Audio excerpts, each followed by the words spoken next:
السلام علیکم ورحمۃ اللہ وبرکاتہ۔ ڈیئر اسٹوڈنٹس، آج ہم سورہ آل عمران کی آیت نمبر 143 اور 144 کا مطالعہ کریں گے۔ تو شروع کرتے ہیں اپنا آج کا سبق۔ اللہ تعالیٰ فرماتے ہیں: اعوذ باللہ من الشیطان الرجیم، بسم اللہ الرحمن الرحیم۔ وَلَقَدْ كُنْتُمْ تَمَنَّوْنَ الْمَوْتَ مِنْ قَبْلِ أَنْ تَلْقَوْهُ فَقَدْ رَأَيْتُمُوهُ وَأَنْتُمْ تَنْظُرُونَ وَمَا مُحَمَّدٌ إِلَّا رَسُولٌ قَدْ خَلَتْ مِنْ قَبْلِهِ الرُّسُلُ أَفَإِنْ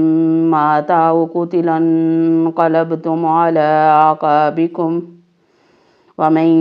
يَنْقَلِبْ عَلَى عَاقِبَيْهِ فَلَنْ يَضُرَّ اللَّهَ شَيْئًا وَسَيَجْزِي اللَّهُ الشَّاكِرِينَ۔ صدق اللہ العظیم۔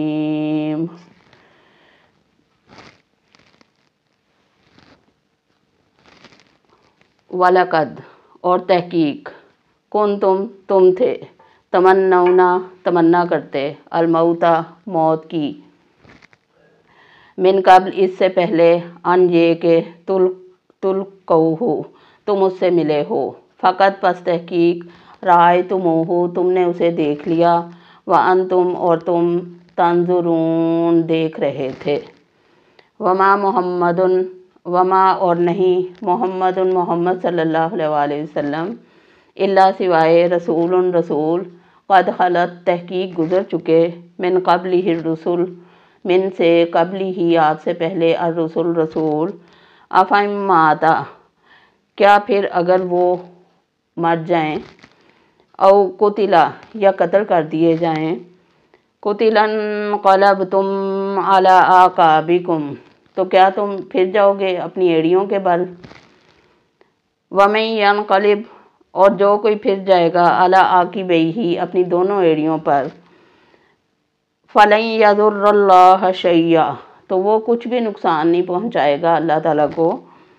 وَسَيَجْزِي اللَّهُ الشَّاكِرِينَ اور عن قریب اللہ تعالیٰ بدلہ دیں گے شکر ادا کرنے والوں کو۔ صدق اللہ العظیم۔ پہلی آیت میں، آیت نمبر 143 میں غزوہ احد کا ذکر ہے۔ غزوہ احد میں جب مسلمانوں کو بہت زیادہ شدید نقصان پہنچا تھا، 70 مجاہدین شہید ہو گئے تھے، ان کے مسلمانوں پہ بہت برا حال تھا، مسلمانوں کا بہت بڑا غم آن پڑا تھا، ہر گھر سے ایک شہید ہوا تھا تقریباً۔ تو اللہ تعالیٰ فرماتے ہیں: وَلَقَدْ كُنْتُمْ تَمَنَّوْنَ الْمَوْتَ مِنْ قَبْلِ أَنْ تَلْقَوْهُ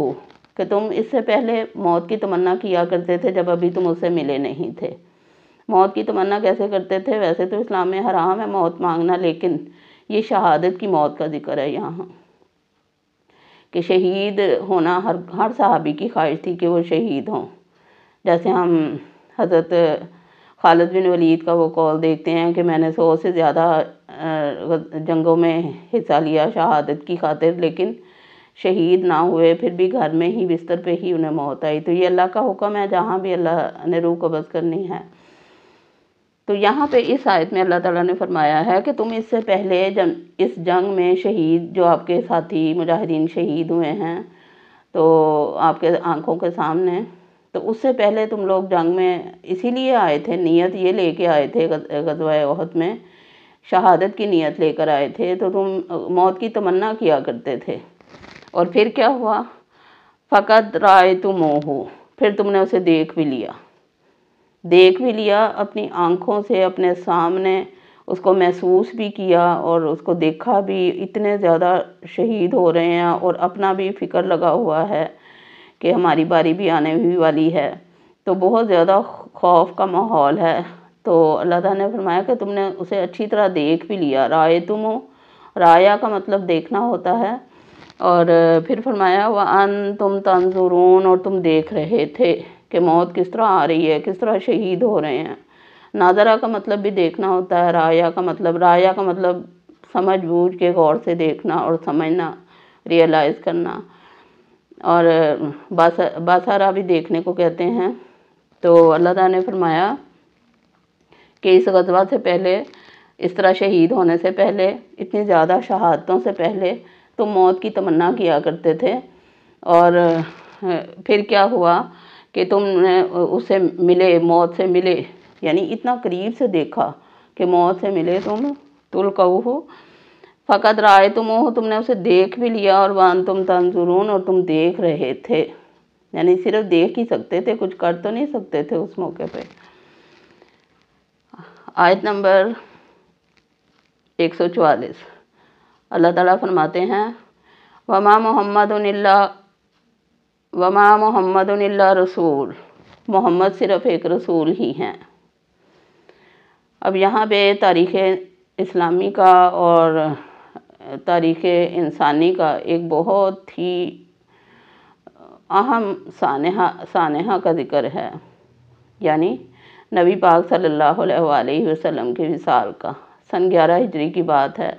نبی پاک صلی اللہ علیہ وسلم گھر تشریف لائے تو حضرت بی بی عائشہ رضی اللہ تعالیٰ عنہ نے فرمایا کہ میرے سر میں آج بہت درد ہے، تو نبی پاک صلی اللہ علیہ وسلم نے فرمایا کہ میرے سر میں بھی بہت درد ہے۔ تو اسی تکلیف کی حالت میں تھے، درد کی حالت میں، پھر حضرت میمونہ رضی اللہ تعالیٰ عنہ کے گھر گئے، پھر ان سے پوچھا، وہاں بیٹھے ان سے باتیں کی، پھر ان سے پوچھا کہ آج میری باری کہاں ہے، کس گھر میں ہے۔ نبی پاک صلی اللہ علیہ وسلم ہر زوجہ محترمہ کے گھر ایک ایک دن رہتے تھے نا، تو انہوں نے امہات المومنین جہاں نبی پاک صلی اللہ علیہ وسلم آتے تھے، جہاں کی باری ہوتی تھی جس گھر کی، وہاں ساری امہات المومنین اکٹھی ہو جاتی تھیں۔ تو امہات المومنین نے فرمایا کہ یا رسول اللہ صلی اللہ علیہ وسلم، آپ کا جو دل چاہے، جہاں دل چاہے وہاں رات بسر کر لیجئے،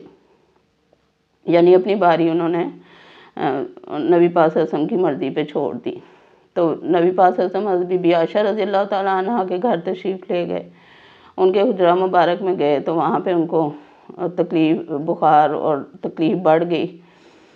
اور وہ جو ان کو زہر دیا تھا وہ یہودی عورت نے، تو وہ بھی اپنا اثر دکھانے لگ گیا کمزوری کی وجہ سے۔ تو نبی پاک صلی اللہ علیہ وسلم نے حضرت عائشہ رضی اللہ تعالیٰ عنہ سے فرمایا کہ میرے اوپر 7 مشکوں کا پانی ڈالو، یعنی بخار کی تیزی تھی، حدت تھی، بہت زیادہ گرمی تھی۔ تو بی بی عائشہ رضی اللہ تعالیٰ عنہ نے 7 مشکوں کا، مہر بند مشکوں کا پانی نبی پاک صلی اللہ علیہ وسلم کے اوپر ایک لگن میں آپ صلی اللہ علیہ وسلم کو بٹھایا بڑے ٹب میں، اور 7 مشکوں کا پانی ڈالا۔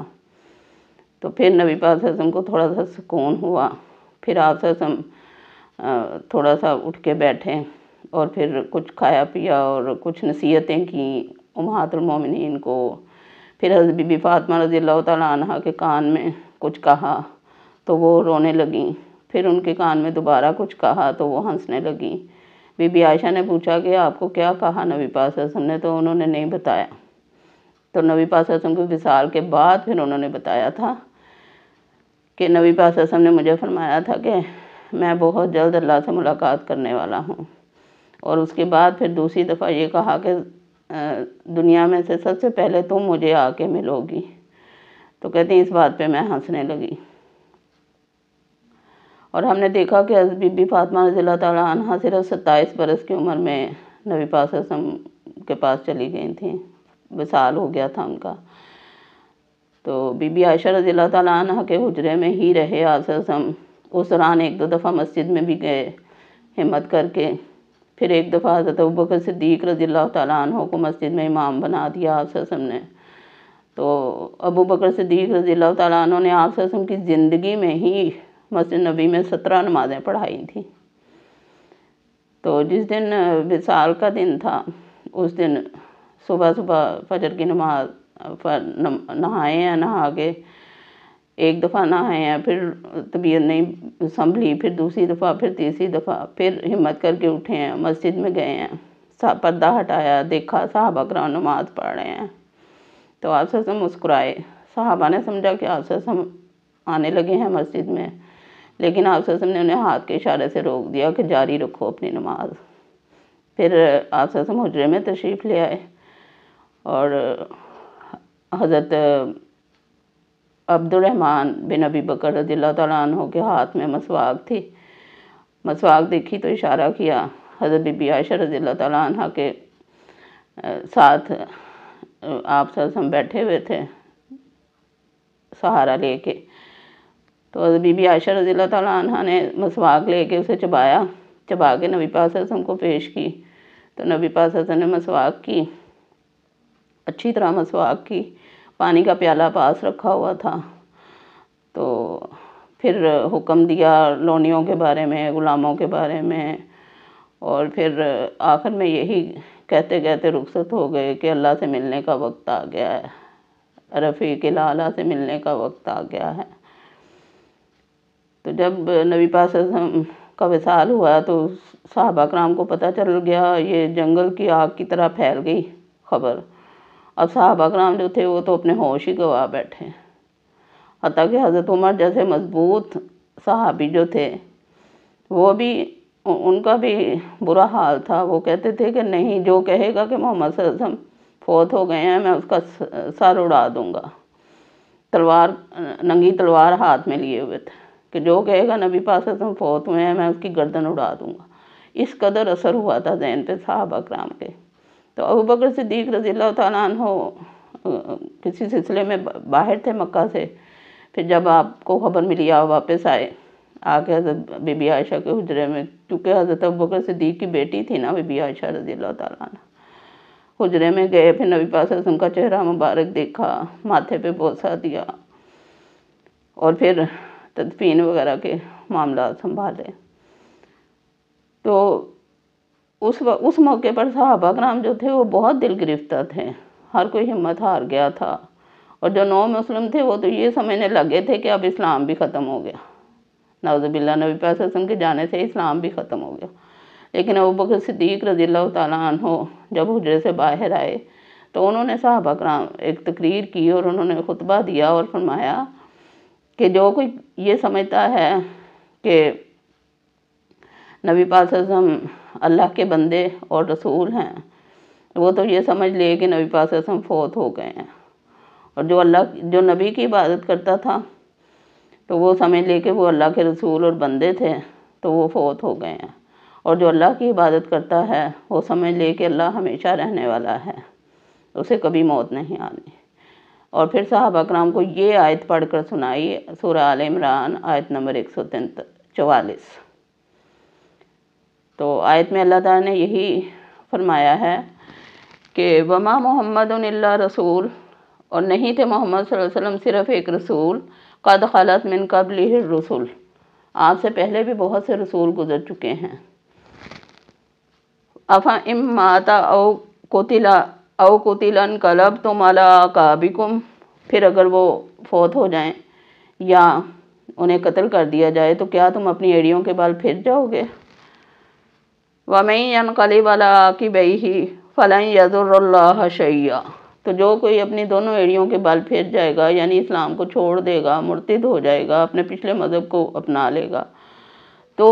اللہ کو تو کوئی نقصان نہیں وہ پہنچائے گا۔ لَن يَضُرَّ اللَّهَ شَيْئًا، اللہ کو تو کوئی نقصان نہیں پہنچائے گا، وہ تو خود کو ہی نقصان پہنچائے گا نا، کہ دوبارہ سے وہ جہنم کا حقدار بن جائے گا اچھا خاصا اسلام میں داخل ہونے کے بعد۔ پھر اللہ تعالیٰ نے فرمایا وَسَيَجْزِي اللَّهُ الشَّاكِرِينَ، عن قریب اللہ تعالیٰ شکر کرنے والوں کو بدلہ دیں گے۔ شکر کرنے والے سے مراد ہے جو اپنے ایمان پہ شکر ادا کرنے والے، کہ شکر ہے اللہ نے ہمیں نبی پاک صلی اللہ علیہ وسلم کی امت میں سے بنایا اور ہمیں ایمان والا بنایا، ہمیں اسلام والا بنایا۔ ایک مسلمان کے لیے یہ سب سے بڑی شکر کی بات ہے کہ اللہ پاک نے اسے نبی پاک صلی اللہ علیہ وسلم کا امتی بنایا۔ تو اس بات پہ ہمیں شکر ادا کرنا چاہیے، ہر وقت شکر ادا کرنا چاہیے۔ امام غزالی رحمۃ اللہ علیہ فرماتے ہیں نا کہ انسان کے ہر سانس کے ساتھ 2 شکر واجب ہوتے ہیں، ایک سانس باہر نکالنے کا اور ایک اندر لے جانے کا۔ تو ہمیں شکر اس بات پہ بھی کرنا چاہیے، سب سے پہلے اس بات پہ شکر کہ اللہ نے ہمیں مسلمان بنایا، ہمیں پیارے نبی صلی اللہ علیہ وسلم کی امت میں سے بنایا، اور اب ہمیں اس کے تمام حقوق ادا کرنے چاہیے جو بھی اللہ تعالیٰ کے ہیں، جو نبی پاک صلی اللہ علیہ وسلم کے ہیں۔ اللہ تعالیٰ ہم سب کو توفیق دے کہ ہم جیسا اللہ نے حکم دیا ہے قرآن میں اسی طرح کے بن جائیں، آمین۔ وما علینا الا البلاغ، اشہد ان لا الہ الا سبحانک اللہم وبحمدک، اشہد ان لا الہ الا انت واستغفرک واتوب الیک۔ اللہ حافظ۔